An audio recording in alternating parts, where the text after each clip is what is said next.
Ma'am, আশা করি তোমরা সকলেই খুব ভালো আছো। Welcome back to our channel. আজকে আমি তোমাদের 4th সেমিস্টার মেজর পলিটিক্যাল সায়েন্সের পেপার 7 থেকে আরো একটি নিউ টপিক আলোচনা করব, যেটা হচ্ছে খেদা সত্যাগ্রহ। এর আগের দিন আমি তোমাদের গান্ধীজির চম্পারণ সত্যাগ্রহের ব্যাপারে বলেছিলাম। তো আজকে ওনার সেকেন্ড সত্যাগ্রহ, যেটা হচ্ছে খেদা সত্যাগ্রহ, এর উপরে আজকে ক্লাসটা নেব। ঠিক আছে, চলো দেরি না করে শুরু করে দিই আজকের ক্লাসটা। দেখো, চম্পারণ সত্যাগ্রহ 1917 সালে হয়েছিল। ঠিক তার পরের বছরই 1918 সালে কিন্তু খেদা সত্যাগ্রহ করেছিলেন মহাত্মা গান্ধীর নেতৃত্বে। এটা হয়েছিল গুজরাটের খেদা জেলায়। ঠিক আছে, আগেরটা ছিল হচ্ছে বিহারের চম্পারণে। ঠিক তার পরের বছর 1918-এ কিন্তু গুজরাটের খেদা জেলাতে তিনি খেদা সত্যাগ্রহটা করেছিলেন। ঠিক আছে, এটিও ছিল কিন্তু একটি গুরুত্বপূর্ণ কৃষক আন্দোলন। চম্পারণটাও ছিল একটা কৃষক আন্দোলন, খেদা সত্যাগ্রহ কিন্তু একটি কৃষক আন্দোলন। এটি ছিল ব্রিটিশ শাসনের অন্যায় কর ব্যবস্থার বিরুদ্ধে অহিংস প্রতিরোধের একটি স্মরণীয় অধ্যায়। চম্পারণ সত্যাগ্রহটা ছিল হচ্ছে নীলকর নীল চাষের বিরুদ্ধে। আর এটা হচ্ছে ব্রিটিশরা যে অন্যায়ভাবে করের মধ্যে চাপিয়ে দিয়েছিল কৃষকদের উপরে, তার বিরুদ্ধে এটা কিন্তু একটা আন্দোলন ছিল, অহিংস আন্দোলন। দেখো প্রেক্ষাপট, 1918 সালে প্রবল বন্যা এবং মহামারীর কারণে খেদা জেলায় কৃষকদের ফসল নষ্ট হয়ে যায়। ফলে তারা মারাত্মক আর্থিক সংকটে পড়ে। ব্রিটিশ সরকার এই দুর্দশার পরেও কৃষকদের ওপর কঠোরভাবে ভূমিকর আরোপ করে এবং আদায়ের জন্য কঠোর ব্যবস্থা গ্রহণ করে। কৃষকদের দাবি ছিল দুর্যোগপূর্ণ পরিস্থিতিতে কর মকুব করা হোক, কিন্তু ব্রিটিশ সরকার এই দাবিকে উপেক্ষা করে। আচ্ছা, 1918 সালে ভারতবর্ষে বিপুল পরিমাণে প্রবল ঝড় বৃষ্টি হওয়ার কারণে এখানে কিন্তু প্রবল বন্যা এবং মহামারী দেখা দেয়।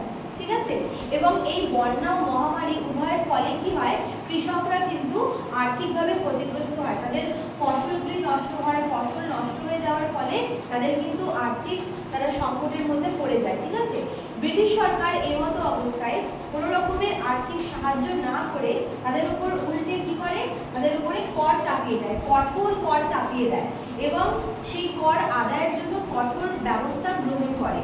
সেক্ষেত্রে কৃষকদের দাবি ছিল যে আমরা তো কর দিচ্ছি, কিন্তু এখন যেহেতু এরকম একটা অবস্থা, একটা প্রতিকূল অবস্থা, এই অবস্থাতে যদি কোনোভাবে করটা মকুব করা যেত তাহলে ভালো হতো।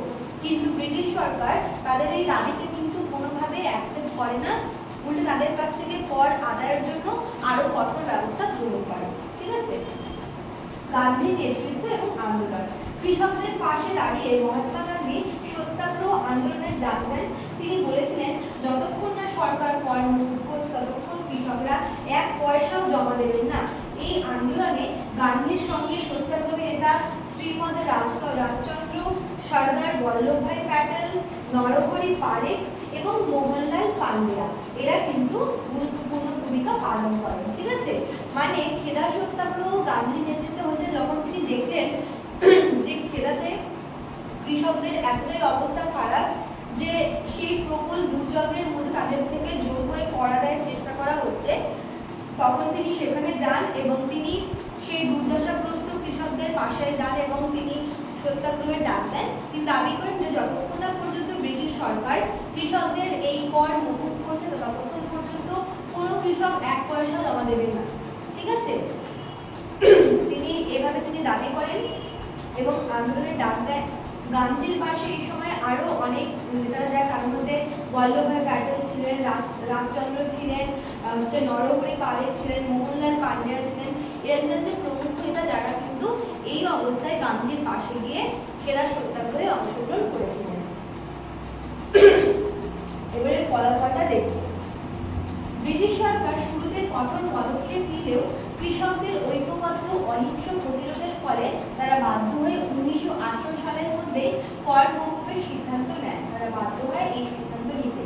এই আন্দোলন ব্রিটিশ শাসনের বিরুদ্ধে অহিংস প্রতিরোধের আরেকটি বড় সাফল্য হিসেবে চিহ্নিত হয়। 1918 সালে এই খেদা সত্যাগ্রহ হয় এবং ব্রিটিশ সরকার প্রথম কিন্তু কর আদায়ের প্রবল চেষ্টা করে, বিভিন্ন কঠোর নিয়ম গ্রহণ করে, কঠোর ব্যবস্থার অবলম্বন করে তারা কর আদায় করার চেষ্টা করে। কি যখন তারা দেখে যে সমস্ত কৃষকরা একজোট হয়ে তাদের বিরুদ্ধে অহিংস প্রতিবাদ করছে, তখন তারা কিন্তু ওই সেম বছর 1918তেই তারা হচ্ছে বাধ্য হয়ে এই কর কিন্তু মকুব করার সিদ্ধান্ত নেয়। যখন তারা দেখেন যে কৃষকরা যদি একজোট হয় তবে তারা যেই খাজনা পাচ্ছেন তাও কিন্তু পাবেন না, তাই তারা বাধ্য হয়ে সেই অতিরিক্ত করের মধ্যে থেকে কৃষকদের মুক্তি দেয় এবং তাদের উপর যত কর ছিল সমস্ত কর মকুবের কিন্তু সিদ্ধান্ত নেয়। এই আন্দোলনটাও কিন্তু সাকসেসফুল হয়, যেটা ব্রিটিশদের বিরুদ্ধে অহিংস আন্দোলন করেও যে ব্রিটিশদের কাছ থেকে কোনো কিছু ছিনিয়ে নেওয়া যাবে, কোনো অধিকার আদায় করা যাবে, সেটাও কিন্তু আরেকটা বড় প্রমাণ ছিল। চম্পারণ সত্যাগ্রহের পর খেদা সত্যাগ্রহ ছিল ভারতের স্বাধীনতা সংগ্রামের আরও একটি গুরুত্বপূর্ণ অধ্যায়, যা কৃষকদের অধিকার রক্ষায় অহিংস আন্দোলনের শক্তি প্রমাণ হয়েছিল। সবসময় যে হাতিয়ার বা অস্ত্র প্রয়োগ করে আন্দোলন করতে হবে এমন না, অহিংসভাবেও যে আন্দোলন করে সাফল্য অর্জন করা যায়, এই চম্পারণ সত্যাগ্রহ বলো, খেদা সত্যাগ্রহ বলো, এগুলো কিন্তু তার বড় একটা এক্সাম্পল ছিল। ঠিক আছে, এই ছিল তোমাদের আজকের ক্লাসটা। ক্লাসটা ভালো লাগলে অবশ্যই লাইক কমেন্ট করবে। দেখো এই দুটো নাম্বার দেওয়া আছে, এই দুটো নাম্বার হচ্ছে আমাদের সেন্টারের হেল্পলাইন নাম্বার। যারা আমাদের কাছে অনলাইনে পড়তে চাইছো তারা এই দুটো নাম্বারের মধ্যে তোমাদের নাম্বারে আমাদের সঙ্গে